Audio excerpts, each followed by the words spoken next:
The rest of the story. St. Ignatius was a Jesuit secondary school in London, England, a respected academic institution.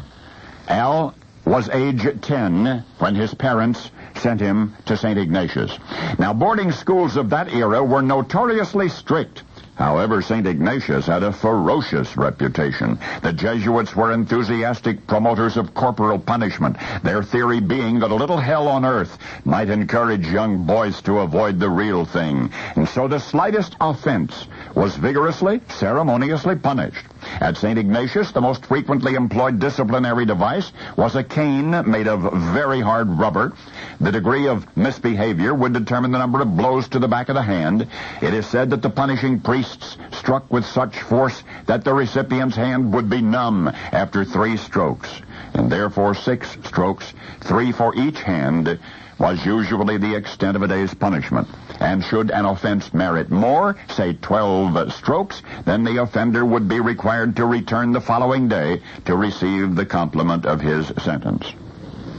The physical pain was augmented by mental anguish. Whenever a child's punishment was ordered, he was permitted to choose when the sentence was to be carried out, either during first morning break, or at lunchtime, or mid-afternoon, or at the end of the day. Invariably, the youngster would postpone the ordeal until the latest possible moment. He spent his agonizing hours in anticipatory torment.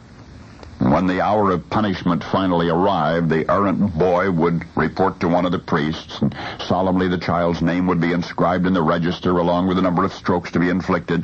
Those who had experienced the ritual later said it was like going to the gallows. So little Al was a student at St. Ignatius, but he was very quiet. He was unobtrusive, not really a likely candidate for the cane.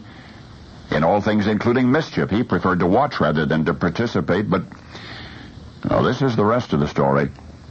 One day, for some minor misbehavior, Al was informed that he was to be caned. Al was horrified. He'd heard all of the stories from the other boys about this painful punishment, but he had never imagined that he would do anything to deserve it. But here he was, facing it, and the prospect filled him with dread. All that day he agonized over what lay before him. The sun sank in the sky. At last it was time. He reported to the priest, who then inscribed Al's name in a book. The priest turned to Al. The trembling boy held out his hand. The priest lifted the hard rubber cane.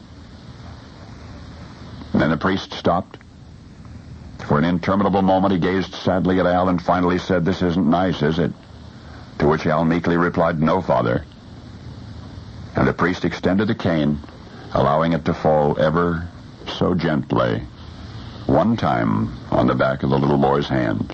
Had what you've just heard happened to anyone but Al, perhaps it would not be worth remembering. Al himself considered the experience a most valuable one. He says it educated him in aspects of fear, which he might otherwise never have experienced or understood. It taught him the awesome power of suspense, and, he says, the significance of a surprise ending. And Al grew up to become the unmitigated master of both suspense and the surprise ending. You've admired the work of Alfred Hitchcock. Well, now you know the rest of the story.